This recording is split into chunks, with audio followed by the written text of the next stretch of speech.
Take a look at this. Today, thousands of Burning Man participants started to slowly make their way out of the annual festival in the Nevada desert. Some left in cars and RVs, and some said their plans were to hitchhike. They were backed up for miles, and the journey out took some of them more than 6 hours. On Friday, 6 days into the week-long festival, a heavy deluge of heavy rain turned the desert into a muddy mess. Authorities said they'd experienced about 2 months of rain in 2 days, and they were forced to close roads in and out of the festival, forcing attendants to shelter in place. Some people were frightened, but some chose to embrace it. DJ Diplo, who's been to 12 Burning Man, says the more than 6-mile trek through the slop was all part of the experience. It felt like we had a little victory, a little battle on that day, and it felt nice. And just yesterday, even with thousands leaving, the festival continued undaunted. It even concluded with its symbolic grand finale, the burning of the man.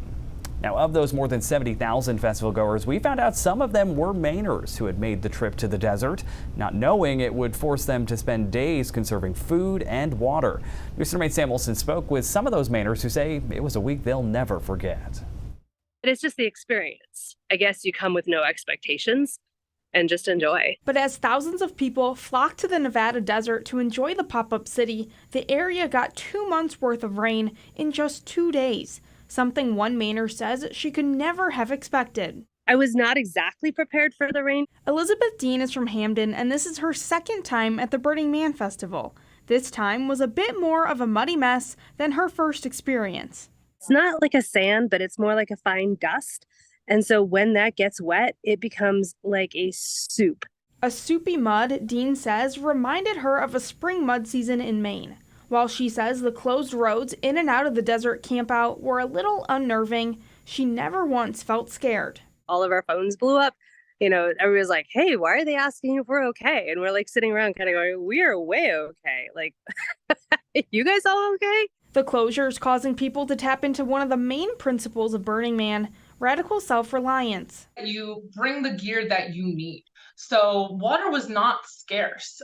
Food was not scarce. Bridget Rankowski of Portland says despite the rainfall, she only wishes she was able to spend more time in the desert. I think when people think of stranded, that's not kind of the accurate experience of everything. She says the environment quickly turned strangers into friends, saying she in no way, shape, or form was alone. Sam Olsen, News Center, Maine. While the festival was not what either of them had expected, both women say it's on their list to make it out to another Burning Man festival in the future.